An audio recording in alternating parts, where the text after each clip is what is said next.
ownership. They know best what would work within their context. We always think about NCDs within the context of how to diagnose, how to screen, how to treat. But moving from that to thinking about prevention being everybody's business is a huge disruption.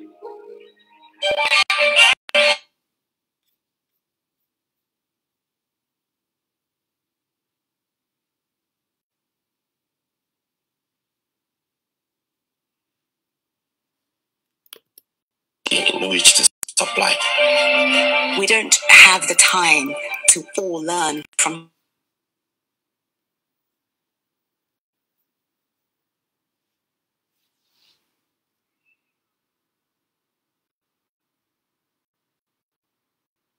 With another city who is similar in those contexts.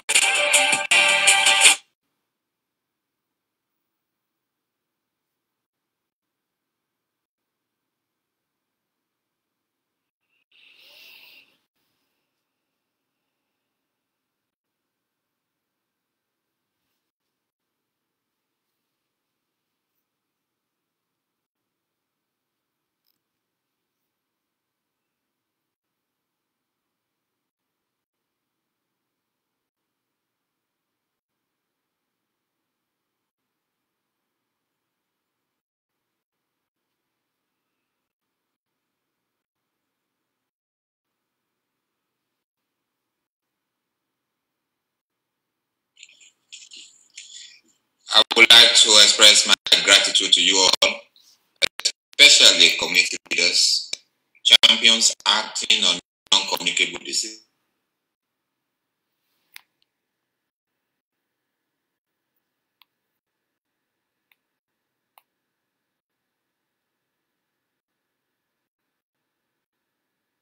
Warm welcome to this seminar from Lome, Togo. Today marks the 8th edition of our annual Ecobank Day, a day every year where we give back to our host communities across our wide footprint. 2020 has been a challenging year globally.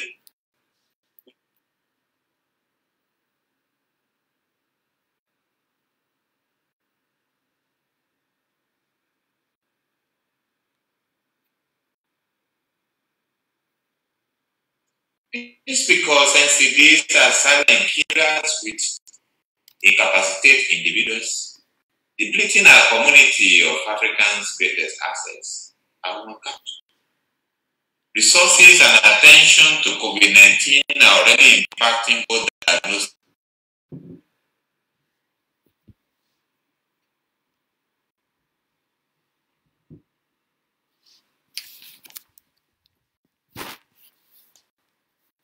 Those who contract the virus.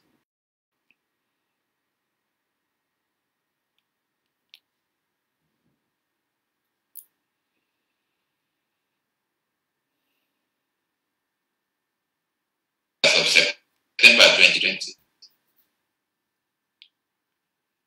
14 countries in the African region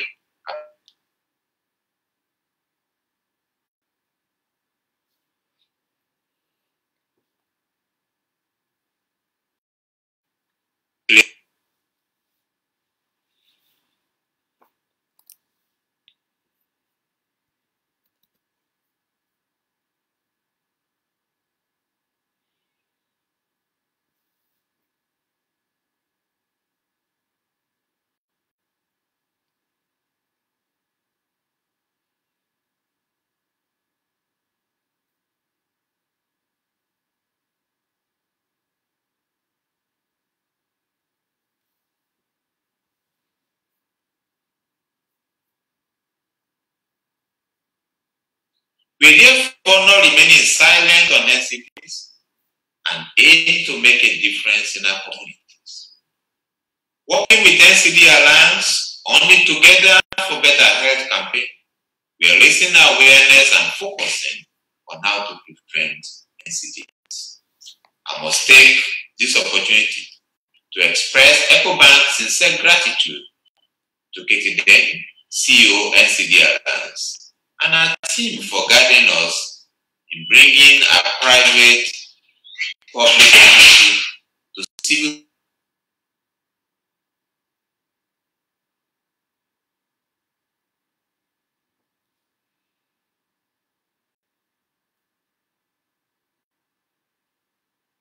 together with national authorities to ensure we raise awareness about NCDs, cancer specifically. We collaborated with government and civil societies to offer screening, counseling, and testing to the general public with focus on cervical and breast cancer.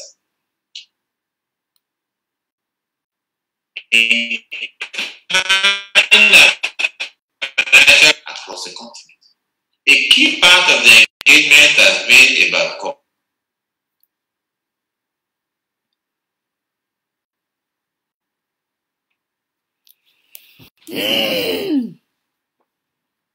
as the world celebrates World Diabetes Day on Saturday, November 4th.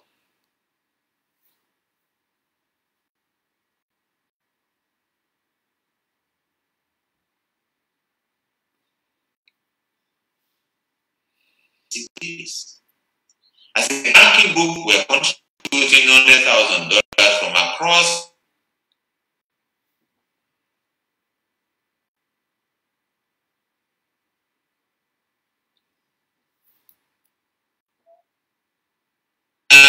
just the beginning of activities for our Ecobank 2020 Ecobank Day. My colleague Carl Magna, the COO of Ecobank Foundation, will during this webinar provide more details of other activities in our various countries. Before I give the way to experts, I would like to thank all those behind the scene.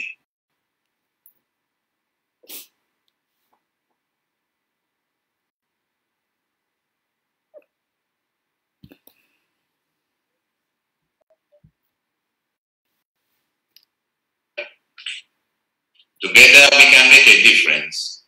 Together for better health across Africa. Thank you. Thank you very much, Mr.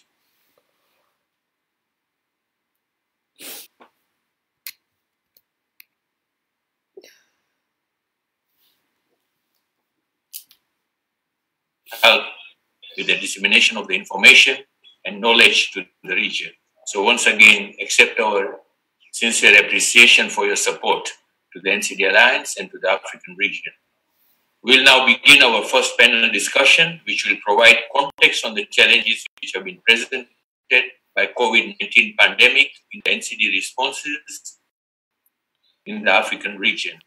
For this discussion, I'll ask one question to each of our panelists, starting with Professor Jean-Marie Dangu. Professor Dangu, as a coordinator of the NCD management program for WHO Afro, you are also on the front line in response to the COVID-19 pandemic. Given the many intersections of NCDs and COVID-19, what are the main gaps which have been revealed by this pandemic for the health systems which are already struggling in the region? And what are the main lessons learned for the African region in terms of the leadership? What demand has WHO Afro seen from the governments for the technical support?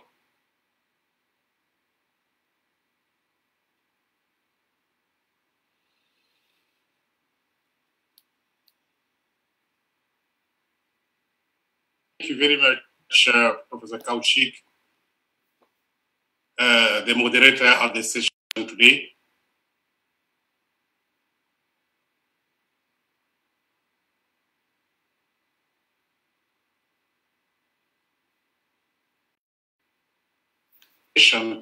This very important webinar. I'm pleased to join you today to explore how we build back better together and position investments in NCDs, prevention and control, as an essential foundation of health systems. I would like to appreciate the importance of the event and acknowledge other panelists. Before the COVID-19 pandemic, NCDs and injuries were impacting early mortality and disability in the WHO African region, which is composed of 47 member states in Africa.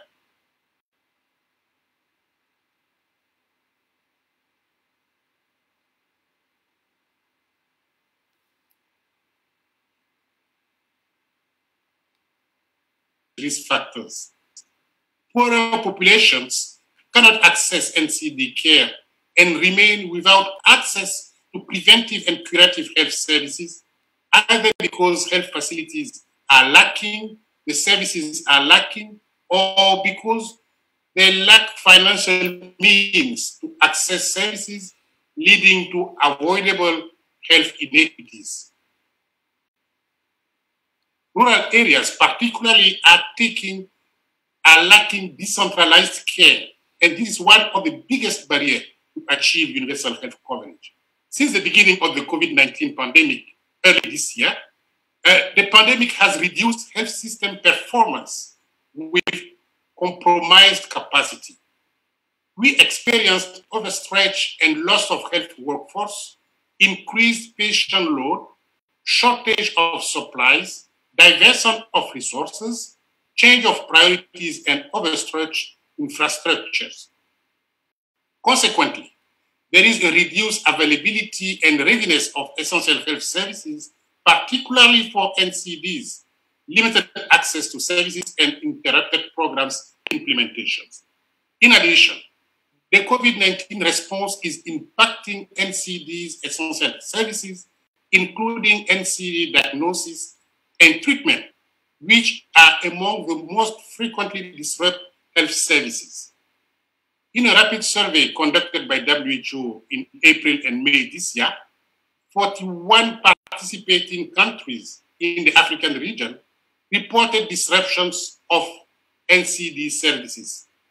This is concerning because people living with NCD, like diabetes and hypertension, are at greater risk of severe illness and death when infected with COVID-19. Furthermore, the COVID-19 imposed on us an unpredictable financial flow, as well as a challenging environment to deliver timely support to countries due to challenging political context in some countries, coupled with lockdowns and border closures. WHO had to adapt to the COVID-19 situation, including streamlining the role of country offices,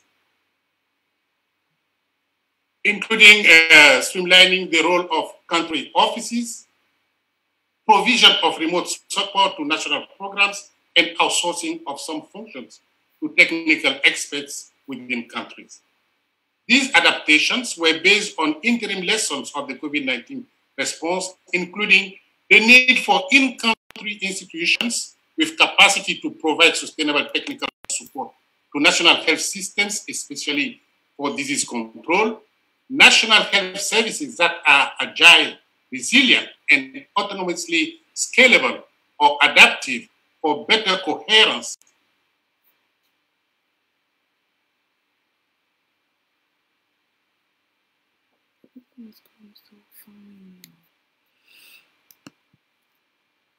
Shift from basic service to essential services, a rethinking of what services are needed to each level of the health system, but also good and comprehensive health intelligence system, a move away from traditional focus on data to building information system. And last, investment in digital technology and consideration for use of digital technology to fill gaps in provision of essential services, as well as an adjunct to strengthening health system. The COVID-19 pandemic has reaffirmed the importance of everyone having access to needed quality health care that they can afford. However, in African countries, although NCDs may be part of essential packages of services, often payments for medication and treatments are made out of pocket. This means, particularly for low-income households, that NCD services are often out of reach. Countries are asking for urgent guidance and support from WHO. Guidance on how to provide continuity for NCD programs, risk communication materials, better data, technical assistance to implement integrated management of NCD using the primary healthcare approach. What could be done next to build back better? First, ensure seats for people living with NCDs at the decision table. Establish new approaches to prevent crises for people living with NCDs during disease outbreaks, build a stronger response of unity and solidarity to include NCD services in primary health care in all countries and build a safer, more stable future. Demonstrate courage and determination to expand benefit packages for universal health coverage to include non-communicable diseases, extend existing domestic fiscal measure and global financing instruments to all African countries that request support to include NCD into primary health care and universal health coverage, conduct constructive dialogues and partnerships with the civil society and the private sector on meaningful, effective, and joint efforts. And this webinar is a demonstration of that. Tell the world regularly how many people have NCDs, how many are aware of the status, how many are on treatment. Finally, as we recover and rebuild, digital technology will be more prominent and important than ever. Thank you very much.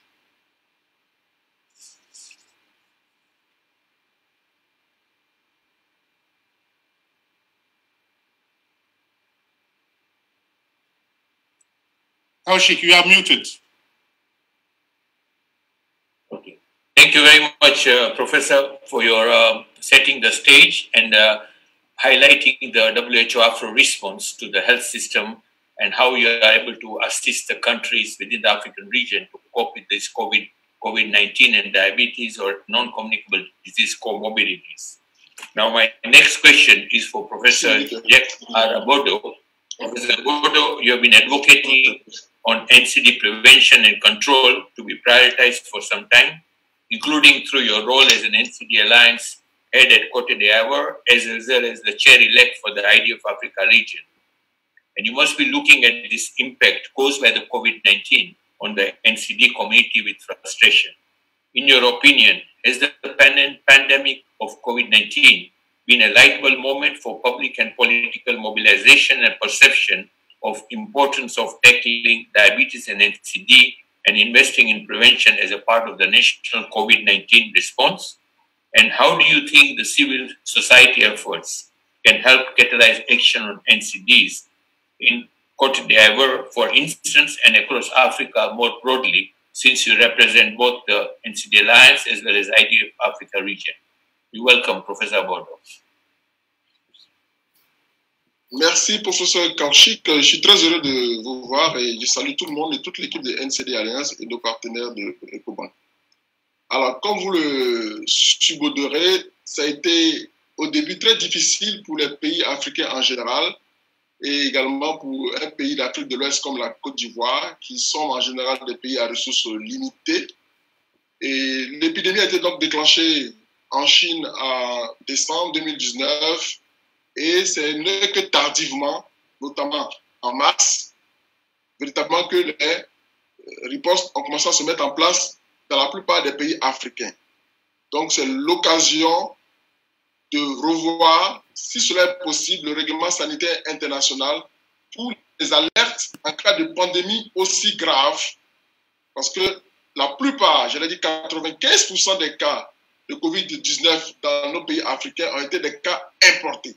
Alors que si le règlement sanitaire international qui a été mis en place en 2005 avait été revu et adapté, je pense que l'alerte aurait été rapide d'une part, mais deuxièmement, les systèmes aéroportuaires de la plupart des pays africains auraient pris les dispositions afin de limiter au mieux l'arrivée des cas importés de la plupart des pays africains. Alors donc le premier cas en Côte d'Ivoire, c'était le 11 mars. Il s'agissait d'un patient ivoirien, mais qui vivait en Italie et qui a pu passer les mailles de l'entrée et qui a pu secondairement propager l'infection. Et très rapidement, l'épidémie s'est déployée sur l'ensemble du territoire, en commençant bien entendu par le Grand Abidjan et a envahi progressivement les villes de l'intérieur, les provinces. Le gouvernement a été prompt à réagir en fermant les frontières, en organisant le couvre-feu, limitant les déplacements, donc d'abord confinement partiel, vous connaissez les difficultés financières et économiques de nos pays africains, confinement partiel, ensuite confinement quasi total, notamment pour les sujets atteints de diabète et de maladies chroniques. Alors, malgré cela, les cas ont augmenté et très rapidement, nous avons dépassé pratiquement les plus de 20 000 cas aujourd'hui. Donc, en 8 mois de cette pandémie, nous avons enregistré plus de 20 700 cas de Covid-19, parmi lesquels plus de 75% étaient des sujets atteints de maladies chroniques, à savoir des diabétiques, des cancéreux, des hypertendus et des sujets atteints d'insuffisance rénale, des maladies respiratoires et également des sujets obèses. Heureusement que nous avons cependant des centres de prise en charge assez expérimentés. Il s'agit notamment de services de maladies infectieuses qui a pu circonscrire ces cas d'atteinte et donc les cas de décès. Et nous avons enregistré 129 cas de décès et parmi eux, 60 cas de sujets atteints de diabète et puis près de 30 à 40 cas de sujets atteints d'autres maladies chroniques. Donc cela veut dire que l'inaction est un problème, mais la prévention doit surtout être capitale. Alors, en ce qui concerne maintenant les possibilités de limitation de ces cas de catastrophe ou de ces cas d'épidémie, de pandémie dans nos pays africains, il faut prendre les mesures de prévention urgentes. Et la première mesure de prévention, il s'agit de la sensibilisation et du dépistage du grand public. Accentuer cette sensibilisation dans les populations, mais surtout dans les familles. On connaît l'hérédité des maladies chroniques. Si le dépistage et la sensibilisation, la prise en charge est faite au niveau déjà du cercle familial, cela va bien entendu réagir à tous les niveaux. Et donc, deuxième point, ce sont les leçons que nous pouvons également en tirer par rapport à ces possibilités pour l'avenir là. C'est de dire que, compte tenu du fait que la plupart des pays africains n'ont pas la couverture maladie universelle, il est donc important d'associer les possibilités de médecine traditionnelle à cette médecine de ville, à cette médecine développée. Et donc, prévoir également des centres de référence. Ces centres de référence-là pourront prendre en charge les cas les plus graves et éventuellement une collaboration entre pays africains, donc collaboration sud-sud ou une meilleure prise en charge des cas. En tout état de cause, en ce qui concerne le diabète, nous, en Côte d'Ivoire, après la mise en place de l'Alliance des maladies chroniques, nous avons essayé de faire un focus point sur le diabète gestationnel. Parce qu'en agissant sur le diabète gestationnel, on peut réduire l'incidence du diabète, mais on peut également réduire la mortalité maternelle et infantile. La réduction de la mortalité maternelle et infantile permet bien entendu de diminuer l'indice de mortalité de la plupart des pays africains. En ce qui concerne par contre les autres maladies infectieuses, notamment les cancers, les centres de radiothérapie sont extrêmement importants dans les pays africains et également la chimiothérapie. Donc, d'où l'intérêt de la possibilité de mettre en place ce qu'on appelait l'utilisation des médicaments génériques à coût réduit pour que la plupart des populations puissent bénéficier de ces soins. En ce qui concerne les maladies cardiovasculaires, les maladies rénales et les autres maladies chroniques, nous le savons tous, il faut agir surtout sur les facteurs de risque qui sont communs, à savoir réduire la consommation, sinon arrêter la consommation de tabac, réduire la consommation d'alcool, avoir une alimentation saine et équilibrée et avoir une activité physique régulière. Voici en quelque sorte, de façon succincte, l'apport des alliances des maladies chroniques, notamment des alliances diabète, des alliances cancer et des alliances des autres maladies chroniques qui peuvent apporter à nos gouvernements en toute responsabilité, en toute efficacité, en intégrant surtout les sujets atteints de maladies chroniques, pouvoir faire porter la voix et que les gouvernants puissent prendre en compte ces aspects-là et éviter les catastrophes en cas d'épidémie, comme cela a été le cas à l'occasion de cette pandémie à Covid-19. Je vous remercie.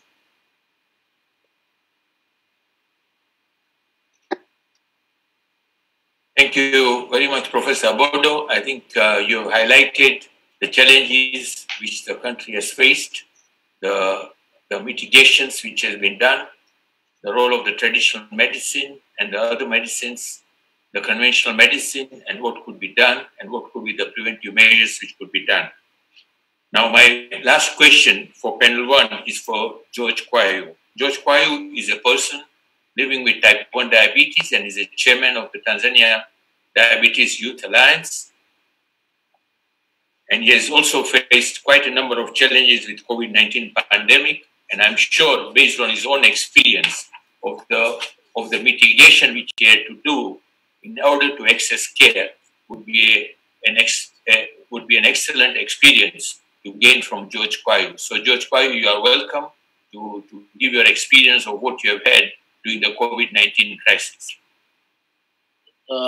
Thank you so much, Professor Kaushik, for this opportunity. And also thank you so much to NCD Alliance and Ecobank for this opportunity to just highlight the issue of the COVID here in Tanzania, how the people with NCD and diabetes, how they just affected with the COVID. From my side, I'm representing the youth who have type 1 diabetes here in Tanzania. Many youth who have type 1 diabetes, they just go through the challenge of getting insulin. For example, because of this COVID happened, so many distributors for the insulin in Tanzania here, so they are not getting the insulin to their pharmacy. For example, yesterday I just get some details from the Novo and also Salama Pharmacy. They say they can't get the insulin because of the issue of the COVID, so they're supposed to give them the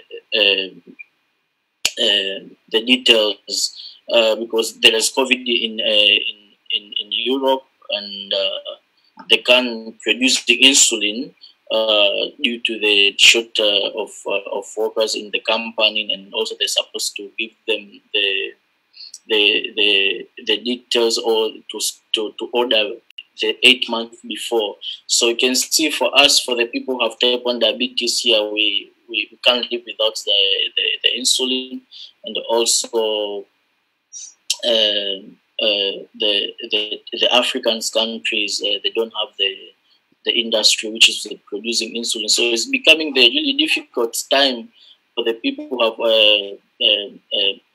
type 1 diabetes, especially here in Tanzania, to get the access of insulin on time. And now you can see some other pharmacy also, they're not getting insulin, and also it just affects us a lot. What I can say to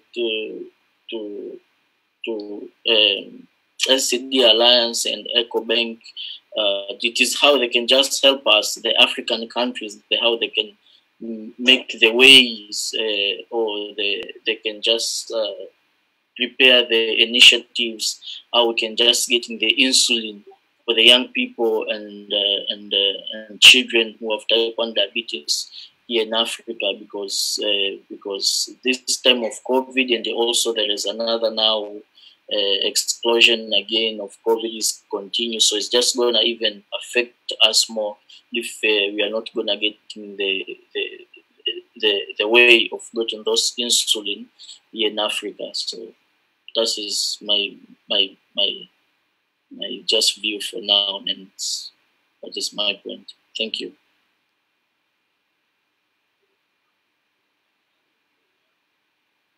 So thank you very much, George, based on your experience. And while we are starting to discuss on these panel discussions, I have some questions, and I will receive some question on the chat box, and I'll be directing it to the individual panelists while we continue with the discussions. The first question is, how can we help shape the policies for African governments to tackle these diseases earlier?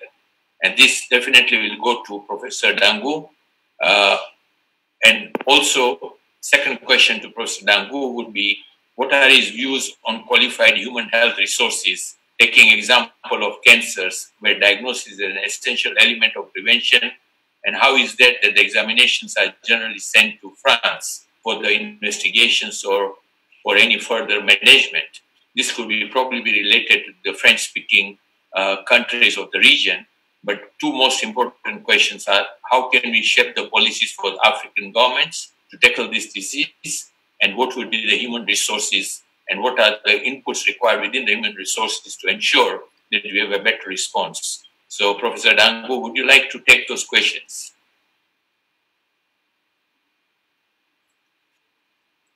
Thank you very much, Professor Kaushik, our dear moderator. Allow me to respond to these two questions in French, as interpretation is provided, so all participants could now go to the language they prefer. Yeah, you're welcome. Thank you very much. Pour parler maintenant de l'engagement des gouvernements africains à la lutte contre les maladies non transmissibles, il faut savoir que depuis plus d'une décennie maintenant, il y a un momentum au niveau mondial pour la lutte contre les maladies non transmissibles et plusieurs documents d'orientation politique ont été signés par nos gouvernants, les gouvernants des pays africains. Au-delà de ces documents mondiaux signés, il s'agit des documents qui avaient été proposés par le secrétaire général des Nations Unies, par l'Assemblée mondiale de la santé, par des organisations internationales comme NCD Alliance, UICC et j'en passe. Il y a eu des documents d'orientation politique avec des engagements fermes de nos gouvernants signés aussi au niveau régional et qui plus est ont aussi été adaptés et adoptés au contexte des pays. Donc, nos gouvernants, en matière d'engagement, ont signé suffisamment d'engagements. Là où le bas blesse, c'est que ces engagements ne se traduisent pas en termes réels par des interventions sur le terrain. Les interventions ne sont pas pleinement menées et un fort impact obtenu, soi-disant parce que les ressources financières sont insuffisantes. Aujourd'hui, notre plaidoyer réside dans l'augmentation des ressources nationales allouées à la prévention et au contrôle des maladies non transmissibles, en plus de l'appui technique pour la mise en œuvre, le suivi et l'évaluation de ces interventions. Voilà ce que je voulais dire pour la première question.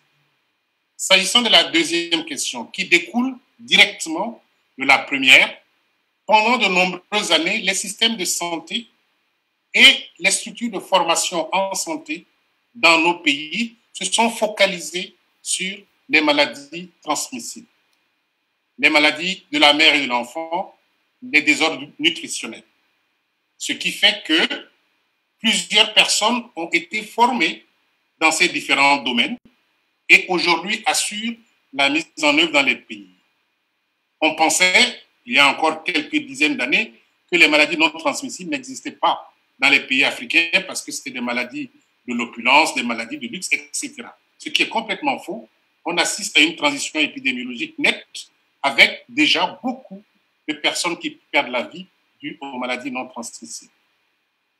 Certains pays ont réadapté leur système de formation à cela et plusieurs collègues sont formés aussi bien à la gestion sur le terrain des maladies non transmissibles, diagnostic, prévention, réhabilitation, etc., que des collègues formés à la gestion administrative, à la gestion politique des maladies non transmissibles. Mais cela est encore très, très insuffisant et donc il faut renforcer.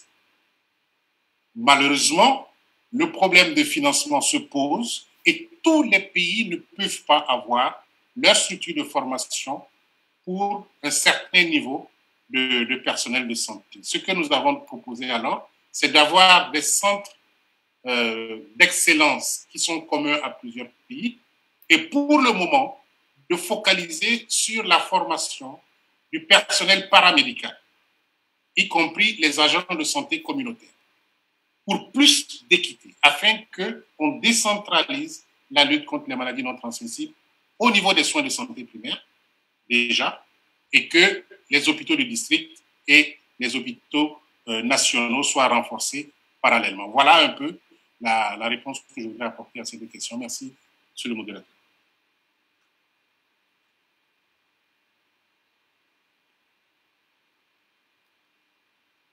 Thank you very much, Professor Dangu, for that response. Basically, I think you have raised two issues. One is utilization of the existing tools and the documents which are there within the WHO AFRO for mitigating the comorbidities and for mitigating and improving the health systems. And two, the challenges of the health, human resources for health.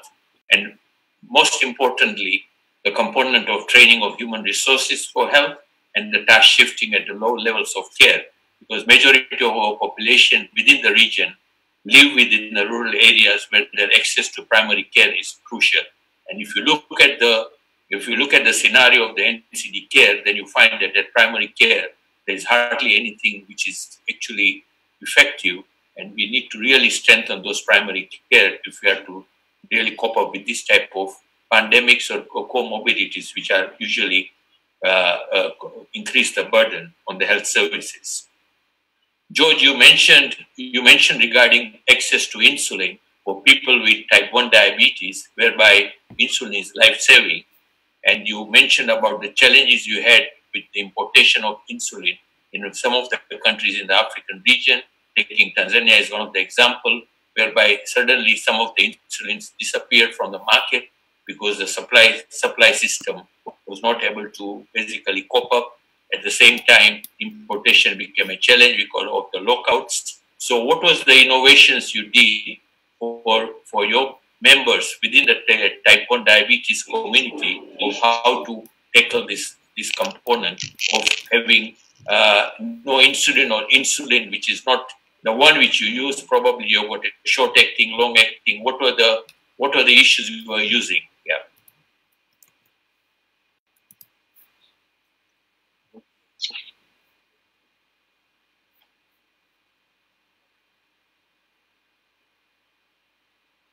Professor Kaushik? Yes.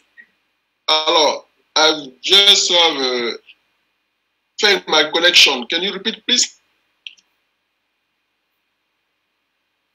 Yeah, I was asking George and I was asking you, Professor Bodo, that there has been a major challenge of getting insulin for people with type 1 diabetes because of this COVID-19, and there has been supply chain interruptions. And as an idea of Africa region and as an NCD alliance in Ivory Coast, what has been the mitigation efforts which have been done by yourself as an idea of Africa region? Or I was asking George as a type 1 diabetes, Tanzania Diabetes Youth Alliance, what are the mitigations they've done?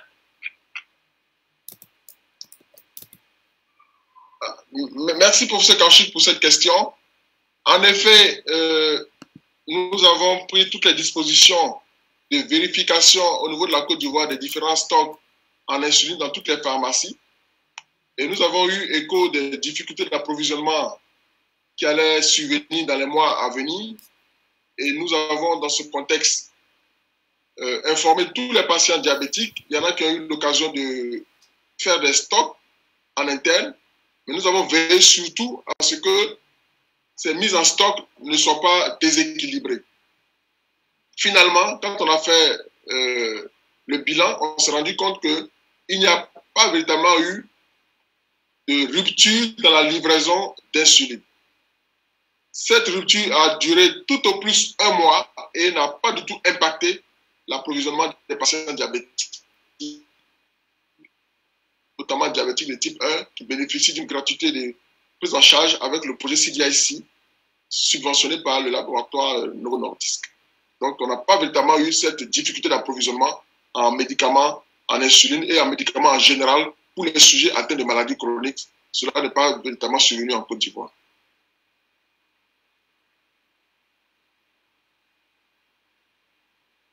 Est-ce que je me fais comprendre? Okay, George, would you like to? Yes, we did understand. Huh?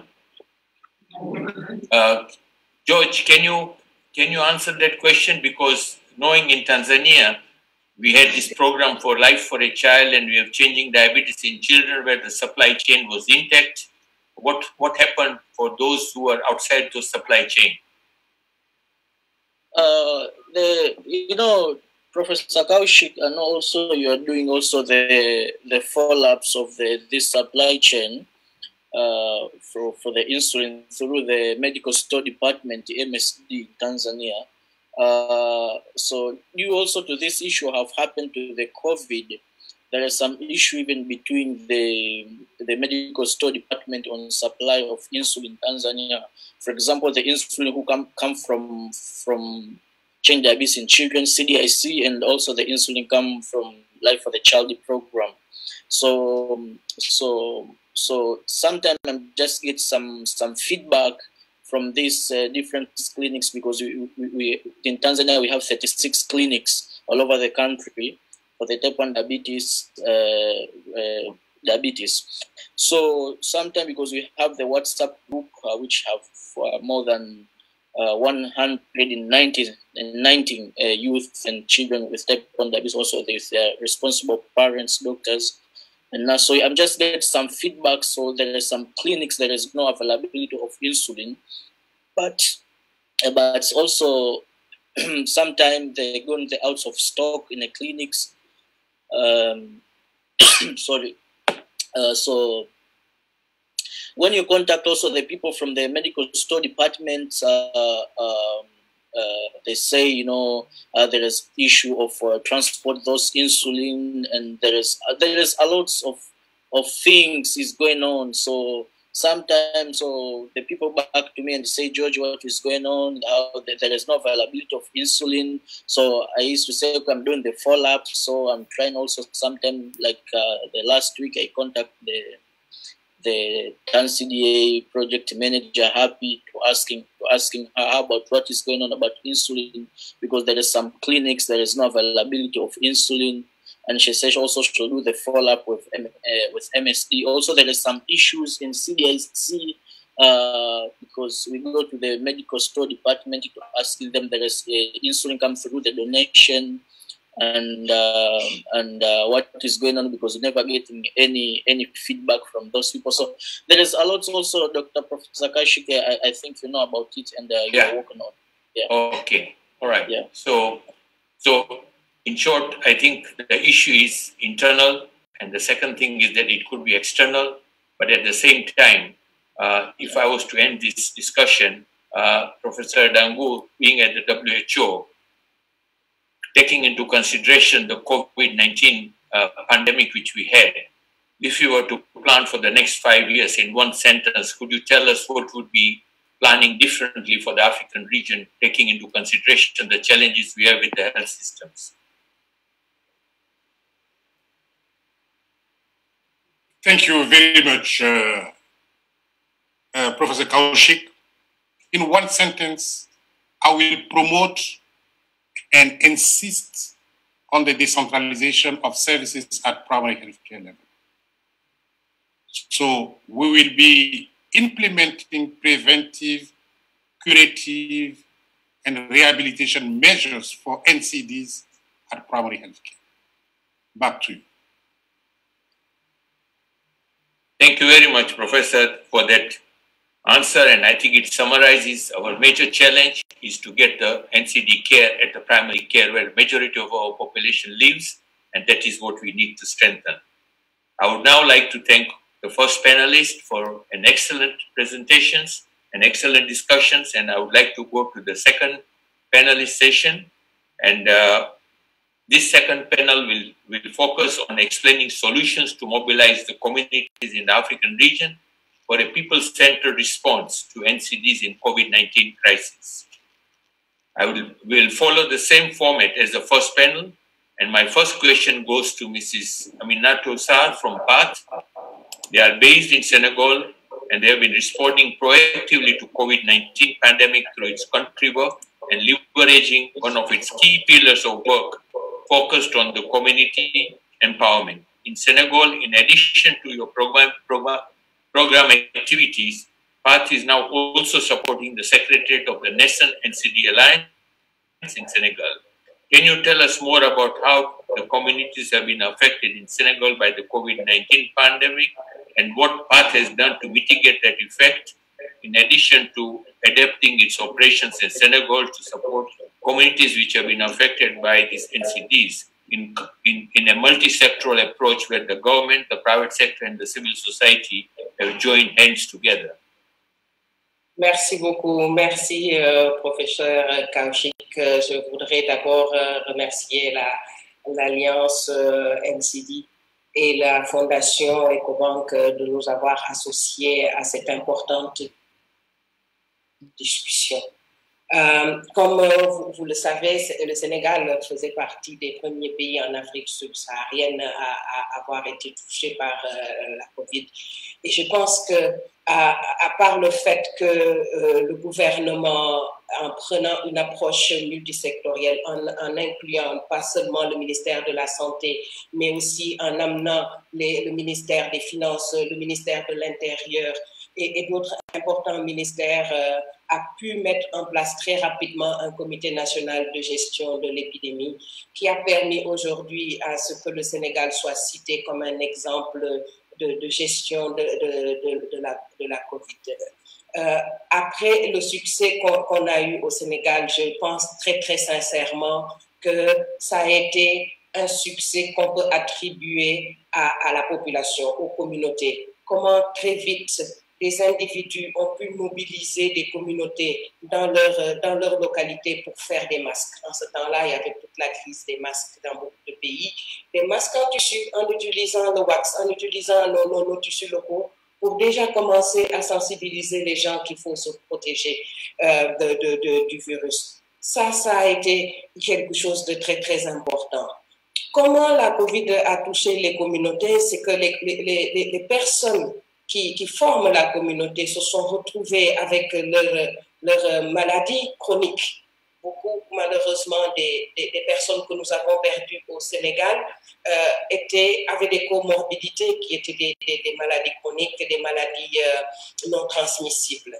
Et ça a été, pour moi, un des plus gros impacts qu'il y a eu dans les communautés, c'est que dès les premiers jours, la communication était autour du fait que si vous avez de la fièvre, si vous êtes malade, n'allez surtout pas dans les structures de santé. Appelez un numéro, quelqu'un va venir vous faire un test. Ça a été, de notre point de vue, très dévastateur, ce genre de message-là, parce que ceux qui souffraient de maladies chroniques, ceux qui avaient des rendez-vous dans les hôpitaux, ceux qui ont eu des fièvres palustres n'ont pas osé aller dans les structures de santé. Et malheureusement, c'est peut-être ces personnes-là qui ont payé le plus lourd tribut. Je connais personnellement une dame au Mali qui avait un diabète, qui avait un rendez-vous. Elle vivait à Caille, avait un rendez-vous à Bamako, n'a pas osé aller à son rendez-vous à cause de la situation Covid. Quand finalement elle s'est sentie très très mal, elle est allée.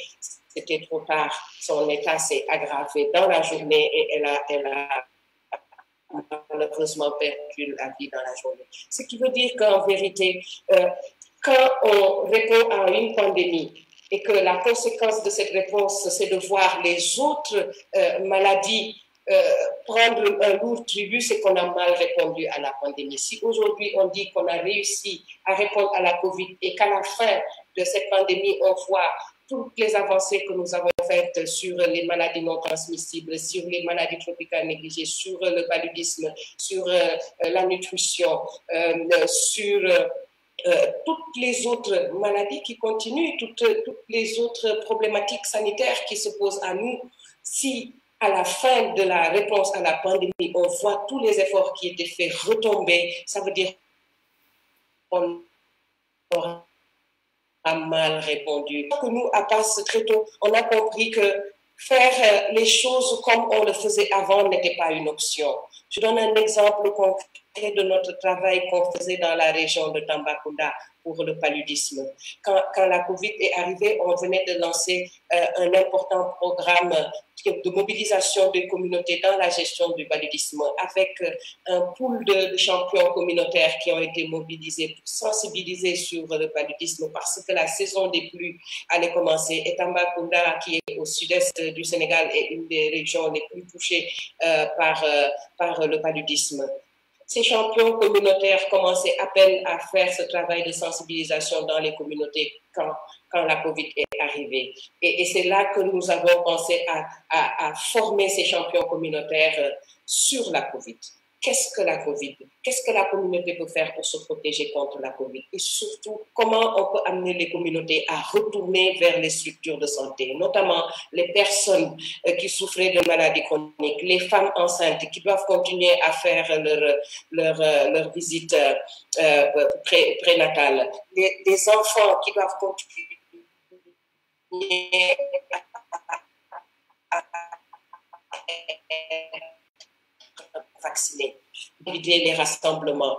Oui, on doit soulager les structures de santé, mais non, on ne reste pas à sa maison quand on est malade, quand on se sent mal, parce que les meilleurs soins qu'on peut avoir, c'est dans les structures de santé qu'on peut l'avoir. Donc, voici un exemple des choses que nous avons faites en mobilisant donc ces champions communautaires qui ont fait des visites à domicile, qui ont pu approcher les leaders d'opinion, des familles, des jeunes, pour leur dire déjà la réalité de la Covid, mais aussi les inciter à retourner dans les structures. Nous nous sommes amusés avec les chiffres parce que vous connaissez peut-être pas le travail de base. On travaille beaucoup sur les données, sur l'analyse, la collecte des données, les investigations sur les données. Et ce que nous avons fait sur les données, c'est de faire superposer les structures sanitaires où il y avait le plus de cas de Covid et le taux de fréquentation de ces structures sanitaires. Et nous avons vu dans certaines structures une chute de près de 80%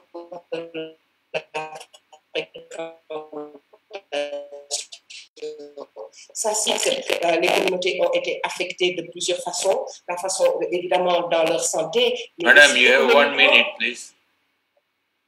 Économiquement, les communautés ont été affectées. C'est dans ce sens-là que nous pensons que la prévention, elle est importante.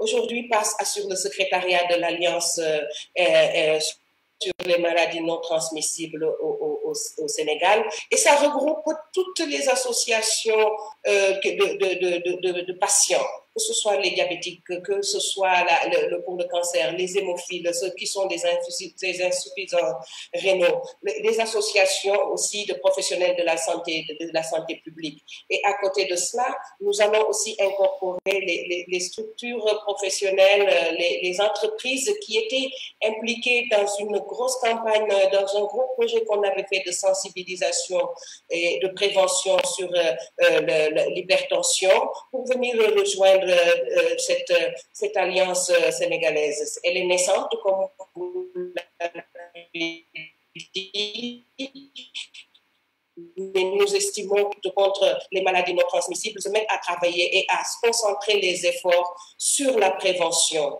Parce que nous sommes persuadés, et tout le monde est persuadé, qu'il coûtera moins cher à nos structures de santé d'investir dans la prévention, à nos entreprises d'investir dans la prévention que d'investir dans la prise en charge et le traitement des malades du diabète, des cancéreux, des malades. Thank you very much, madam. Thank you. And I go to my next panelist, and that is Professor Sani Malami from Nigeria, NCD Alliance. Nigeria NCD Alliance has been doing wonderful activities, looking at the community sensitization, raising the awareness of NCDs, and actually has been doing a tremendous amount of work in Nigeria. Professor Malami, could you explain to us what has been done pre and post pandemic, and what are the lessons you learned from this pre and post alliance, and what would be your message to the other colleagues in the African region and other NCD alliances within the region, and what are the main important lessons learned? You have 5 minutes, please. Thank you. Thank you very much, Professor Kaushik, for the opportunity to join this conversation. Sincerely thank the NCD Alliance and Ecobank for the invitation. The NCD Alliance Nigeria, which has been in existence since 2011, is a growing membership organization. And today we have close to 100 civil society organizations cutting across various disease entities, including mental health and specific to our own part of the world, of course, sickle cell disease.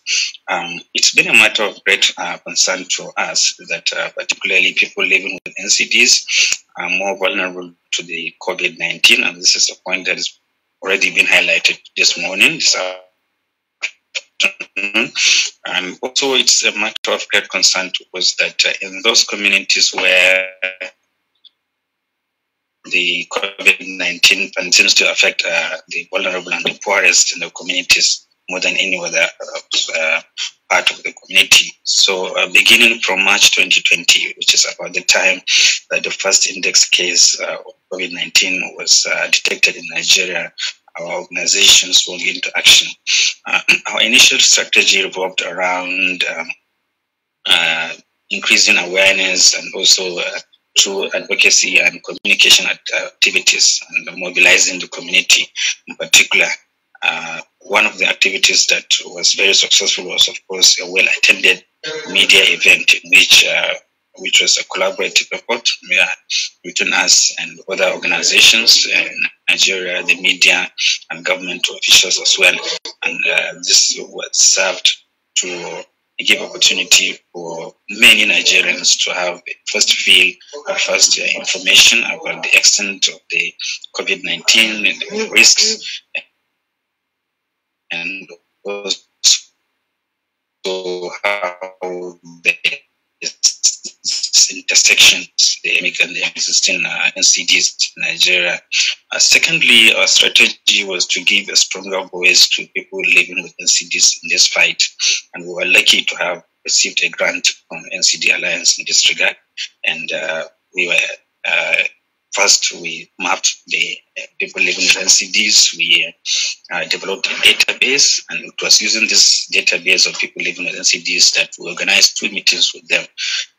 During those meetings, they were empowered and supported with new knowledge and skills. Lead champions were identified among them to drive the advocacy effort, and so on and so forth. Then stepping down from the national level to the sub-national level, our members were engaged at various levels, at various fora, with government officials, with lawmakers, with community leaders in the task forces for COVID-19. And it was through this mechanism that so much valuable scientific and professional knowledge was shared with them. And this was very important and significant in the Nigerian response to COVID. Established a platform that was used to disseminate resources through Twitter, to Instagram, through WhatsApp, and Facebook. Furthermore, the NCD Alliance Nigeria organized a workshop that developed advocacy and communication materials that targeted government officials, lawmakers, and community leaders. The most important lesson we've learned with the current pandemic is that the importance of engaging the community, grassroots mobilization. This is key to the successes that have been recorded in Nigeria, and we are very proud to have been part of this process. In addition to that, also they need to have a voice, to give a voice to the people who know. It's been very educative to listen to the people living with NCDs in Nigeria. Each one has an individual story which is different, and they were key to the success of the dissemination of the information that took place. They were key to some of the policies, and of course, then most importantly as well, we as an alliance were also part of the task force, as I said earlier, and these were important in those areas. So in summary, I would say that through various activities and collaborations, the NCD Alliance Nigeria significantly uplifted and amplified the community engagement before and during the recent COVID-19 pandemic. Thank you. Thank you very much, Professor Malami, for that very specific message and experience you gained by the community sensitization. Now, I would like to ask our last panelist on this panel, Dr. Tolu Oni from Cambridge University. Dr. Tolu Oni is a public health physician and urban epidemiologist, and we have seen in the movie when we started, in the documentary we just started when we started this panel discussion, that she has been working on research projects in Africa, looking at creative strategies to address the complex health issues faced by the vulnerable population, including addressing social and commercial determinants of health as a part of this pandemic, reflecting on the past and the present, and what are your wishes for responses to this pandemic that could also help save lives for people living with NCDs and prioritize the needs of the vulnerable population. The floor is yours, Dr. Tony.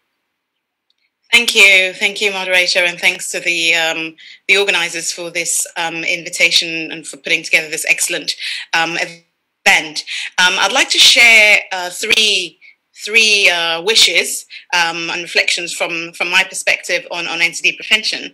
But before I do, I just want to make two points. Just thinking about what has been said so far. The first is around prevention. And the fact that we really need to internalize more the preventable nature of the majority of non-communicable diseases that we're talking about. And that in Africa, this is even more urgent, where we have these under-resourced healthcare systems that are really already creaking under the existing burden of disease. So undoubtedly, we need greater and more significant investment in healthcare. At the same time, we also know that in the context of preventable diseases, the majority of factors, so over 80% of factors that influence health, lie outside of the healthcare sector. And that there is no possible, really feasible economic scenario where we're talking about economic growth and investment in healthcare that would future-proof the health system against this rising burden of disease. So really, the urgency of prevention cannot be overstated to really reduce the true baseline need for healthcare. We know prevention is important, but we always, in reality, feels like, oh, we just need to tackle these more urgent short-term issues and then deal with prevention. But actually what we do today influences the health of tomorrow. And then the second reflection was on awareness, because we've heard some really great examples from different NCD Alliance on increasing awareness.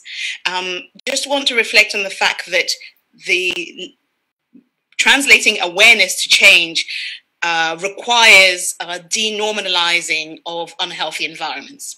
So, for example, when we talk about diabetes prevention, we know that this requires healthy eating, we know that, and physical activity, but how safe and accessible are these conducive environments?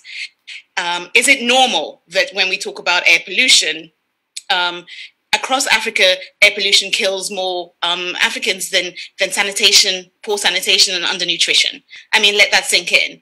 In Lagos City alone, air pollution contributes almost 60% of deaths of under fives. So we just need to, a key part of awareness is really denormalizing these toxic systems and policies and actions that undermine the good work that is happening across civil society and even across in the healthcare sector. So that was a by the by. The three wishes I would like to focus on. The first is youth. And equipped youth in particular. So we have a median age of about 19, 20 in Africa. And we talk about youth as an untapped and critical dividend for the continent.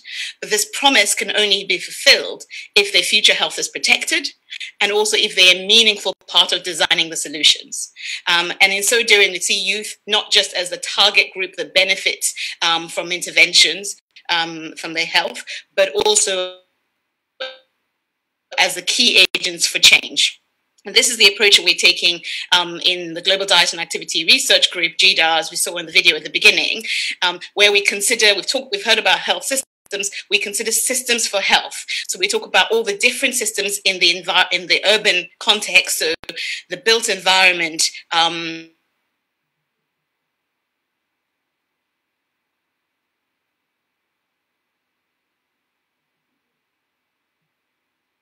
behavior is important, and choice is important. We talked about choice earlier. But in order to actually have the choice, we have to actually have access. So if we have environments that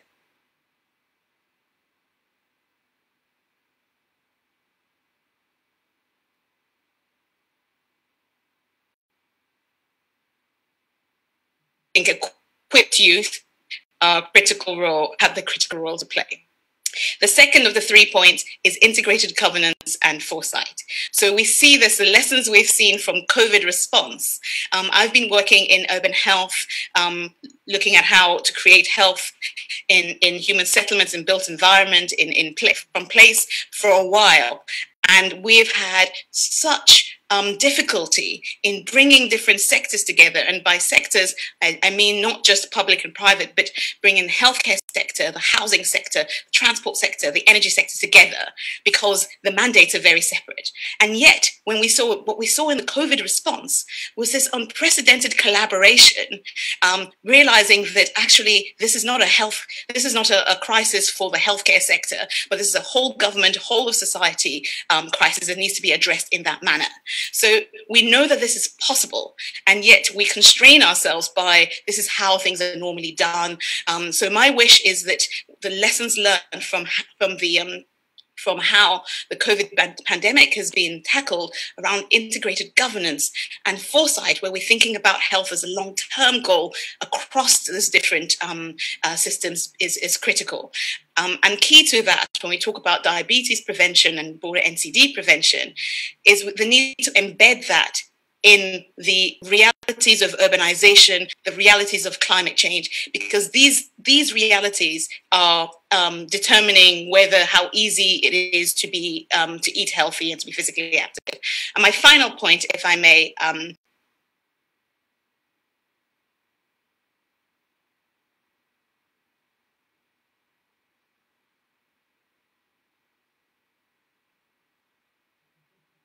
and we saw urgent action, and just in an unprecedented way. NCDs, obviously, with diabetes, it's a slow motion, protracted emergency where we haven't seen sufficiently urgent and transformative action.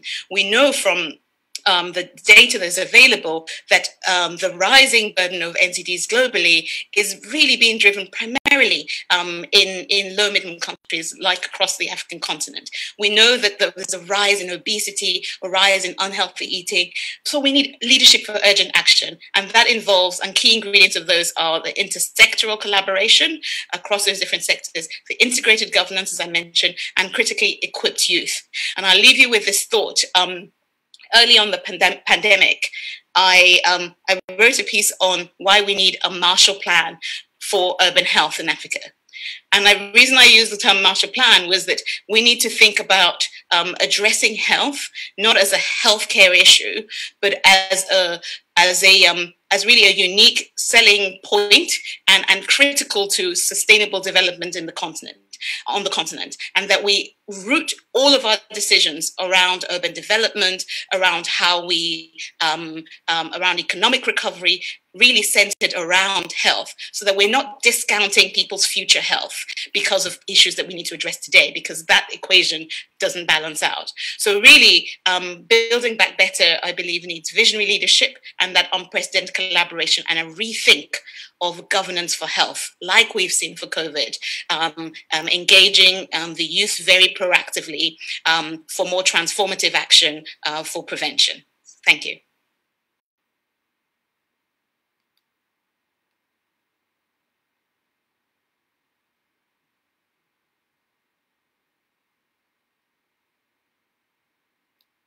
WHO perspective is taking care to the primary level. Then we have a community perspectives, whereby you have seen the example from Senegal, you have seen the example from Nigeria regarding the community interventions, the prevention interventions. At the same time, we also looked at the supply chain and the interruptions in the supply chain for the person living with type 1 diabetes, and what insulin supply chain interruption leads to, and what could be the major bottlenecks at different levels of care. And then finally, we have heard from Dr. Oni regarding the Marshall Plan for health for the African region, based on the three components, three pillars. One is the youth empowerment, integrated care approach, multi-sectoral approach, and mainly important, most important, is a very forceful leadership. So with this one, I think we have had a wonderful two panels, and I would like to thank all the speakers for the excellent comment. My apologies for cutting down you on your time, but we have a limited time, and I feel that we have learned a lot, and I'm sure if anyone has any questions, they can send it to the NCD Alliance, and this will be directed to individual panelists because we don't have much time, and they'll be directed to individual panelists for their responses. I would now like to invite Carl Mandlam, who is the Chief Operating Officer at the Ecobank Foundation, to wrap up the discussions. Thank you very much. Mobilizing staff, communities, and partners to turn the tide on NCDs is possible when public, private, and civil society organizations come together. This is what our collaboration with the NCD Alliance is about. As Dr. Tolu said, prevention is everyone's business. Allow me to borrow from malaria prevention and remind all of us that zero diabetes starts with me, you, and all of us. George's experience highlighted the importance of local manufacturing for pharmaceutical and health products in Africa. Some of you may know, Africa imports $14 billion worth of pharmaceutical and health products a year. The WHO reminded us that decentralization of the state must be in line with health system to support communities' health, and in our case today, NCDs. Finally, we are grateful for the learning opportunity with partners. Together for Better Health is Ecobank's commitment to excellence in African transformation through health, specifically NCDs. So I want to wish you all a happy Ecobank Day 2020. Join the conversation online by visiting Ecobank's website and share your commitment. Thank you very much.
C'est fini.